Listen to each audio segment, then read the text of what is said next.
Danganronpa. Hey folks, and welcome to another installment of Dave's Impressions. This time around, Danganronpa, Trigger Happy Havoc. Try saying that 5 times fast. These impressions were taken from playing the game for around 2 hours and 30 minutes. Enjoy! So I'm a big fan of both the Ace Attorney and Zero Escape games. Because of this fandom, I've been told for years that I would love Danganronpa.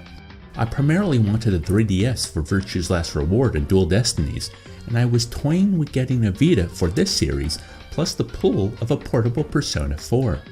Luckily, the first 2 Danganronpa games have come to PC, which makes it a lot easier for me to finally try them out.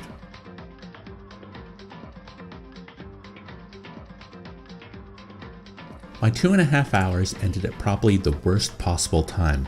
Once the main thread of the plot gets going, it feels like almost a melding of Ace Attorney and Zero Escape. You and a cast of characters are trapped in a life or death scenario, and when a murder happens, you have to gather evidence and then go through a trial where you must prove who the murderer is, or everybody else dies. My time ended right before I entered the first trial segment. At this point, I was resolved to play through the game, if just to find out how the trial works, but I was so close to not wanting to make this impressions video so I could play through the trial.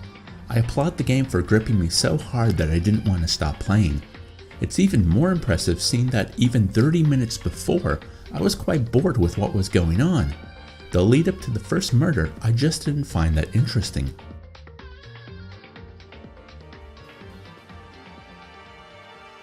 What this means though is that I have to be extra careful with what I say and the footage I show during this video.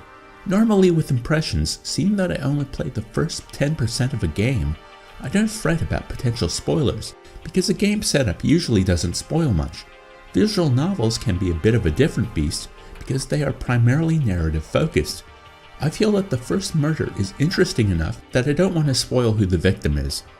I will also say that for such a diverse cast of characters, the designs and surface level personalities showcase potential, especially when you can use the free time segments to hang out with any of them and find out more about their hopes, dreams, and fears.